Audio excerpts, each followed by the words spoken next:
The National Rifle Association has called for additional regulations on bump stocks, a rapid-fire device used by the Las Vegas massacre gunman. The group said, the device is designed to allow semi-automatic rifles to function like fully automatic rifles should be subject to additional regulations. Republicans have said they would consider banning the tool, despite years of resisting any gun control. Lawmakers plan to hold hearings and consider a bill to outlaw the device.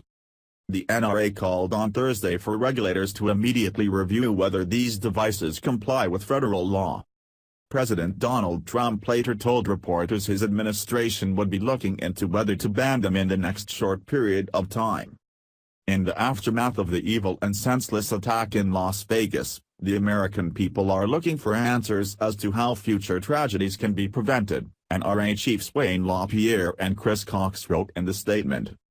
They criticized politicians who are calling for gun control, writing that banning guns from law-abiding Americans based on the criminal act of a madman will do nothing to prevent future attacks. The statement, the organization's first since Sunday's attack in Las Vegas that left 58 people dead and nearly 500 injured, noted that bump stocks were approved by the Obama administration's Bureau of Alcohol, Tobacco and Firearms. The NRA's strategy for responding to the Las Vegas mass shooting is now coming into focus. By recommending that an executive branch agency conduct a review of the legality of bump stock devices, the extremely influential gun rights lobby is seeking to direct efforts towards administrative, not legislative, solutions. If Congress were to start drafting new laws, the process may be more difficult for the NRA to control. Democrats, who have been clamoring for the opportunity to debate new gun control laws, could have their chance. Republican congressional leadership may try to clamp down on the proceedings, but there's a chance other proposals like limits on magazine capacity, military-style rifle features and new background check requirements could come up for consideration. These types of provisions are popular with the public at large but vigorously opposed by the NRA and their supporters in Congress. It could make for difficult votes for some conservative legislators. The White House and many congressional Republicans are pledging to have a conversation about the issue and look into the details. That, for the moment, is a far cry from action. The NRA is now suggesting an alternate route. White House spokeswoman Sarah Sanders, who spoke to reporters moments after the NRA's statement was issued, said, members of both parties and multiple organizations are planning to take a look at bump stocks. We welcome that and would like to be part of that conversation. In the same statement, the NRA urged Congress to pass their long-standing pet proposal to expand gun rights nationwide, so-called right to carry reciprocity. The lobby group wants gun owners with concealed carry permits from one state to be allowed to take their weapons into any other U.S. state, even if it has stricter firearms limits. Another NRA policy priority, the deregulation of silencer attachments, appears to have stalled in Congress in the wake of the Las Vegas attack, after Republican sponsors withdrew their bill. A bill to ban bump stocks was submitted to the U.S. Senate on Wednesday by California Democrat Dianne Feinstein.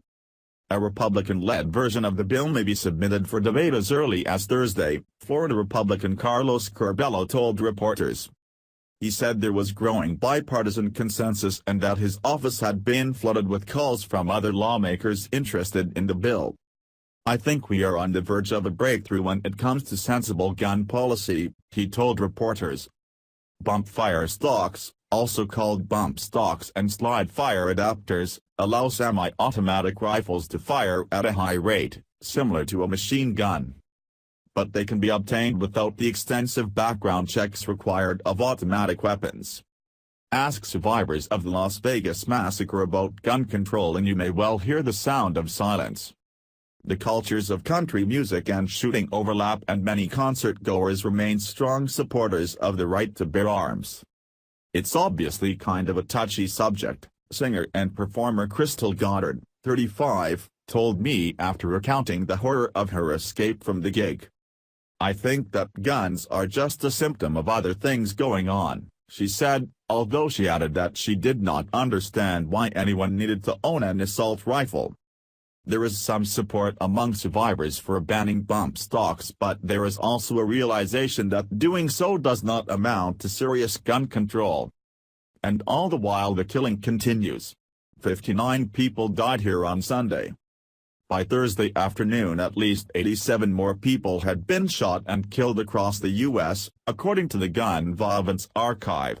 That's a Las Vegas massacre every 3 days. Stephen Paddock, the gunman in Las Vegas, had fixed the accessories to 12 rifles used in his attack. Bump stocks typically cost less than $200, 150 pounds, and allow nearly 100 high-velocity bullets to be fired in just 7 seconds, according to one company advert. One of the most popular manufacturers of bump stocks, Slide Fire, said they had sold out due to extreme high demand since the Las Vegas shooting.